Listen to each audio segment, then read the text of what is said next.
Welcome to the most must-see comic book movie content on the interwebs, delivered to you by every woman's fantasy. Jonathan May. This is Comic Book Cinema. The Toxic Avenger has been a film that's long evaded me on my 30-plus years on this planet.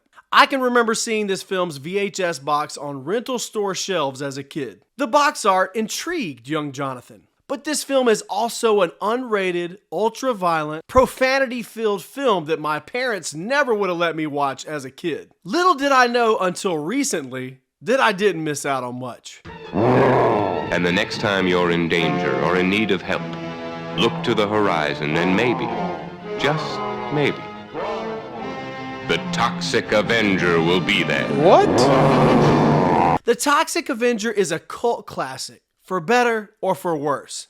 And it's getting a 2023 reboot. So I figured I would return to this classic to see what all the hype was about. Nick Fury, Agent of S.H.I.E.L.D. has been at the very bottom of my comic book movie rankings list for over 10 years. And for the first very uncomfortable 30 minutes of this film that came out in 1984, I thought it was going to lose that spot. The dialogue was cringy, the effects are dated, and it was truly a chore to watch, even if it's only an hour and 20 minutes.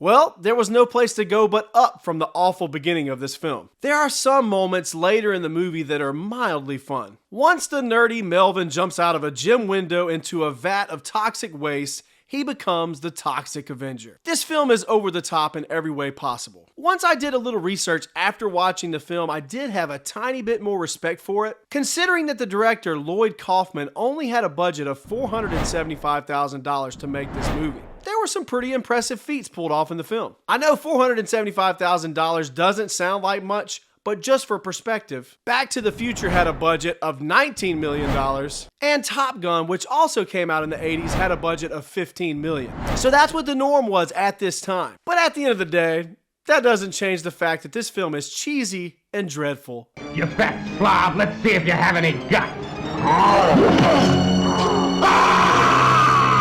It's definitely not my cup of tea. The film really can't decide if it wants to be a horror slasher film, or a superhero movie, or a raunchy, nudity-filled 80s flick. Maybe that's what makes it endearing to some. Maybe if the 8-year-old Jonathan could have somehow snuck this out of Blockbuster and watched it in the mid-90s, he might would have liked it. This very nearly dethroned Nick Fury, Agent of S.H.I.E.L.D. as my all-time worst comic book movie of all time, but the few charming moments that it does have and the concept bump it from a 0 to a 0.5. I'm interested to see this concept implemented in a modern film, with Peter Dinklage playing Toxie, aka the Toxic Avenger. Elijah Wood will also be in this film, I think, as a villain. To those of you who like this movie, just because I hated it doesn't mean I hate you. Be nice in the comments. Check us out on our other socials, and until next time, have a great day.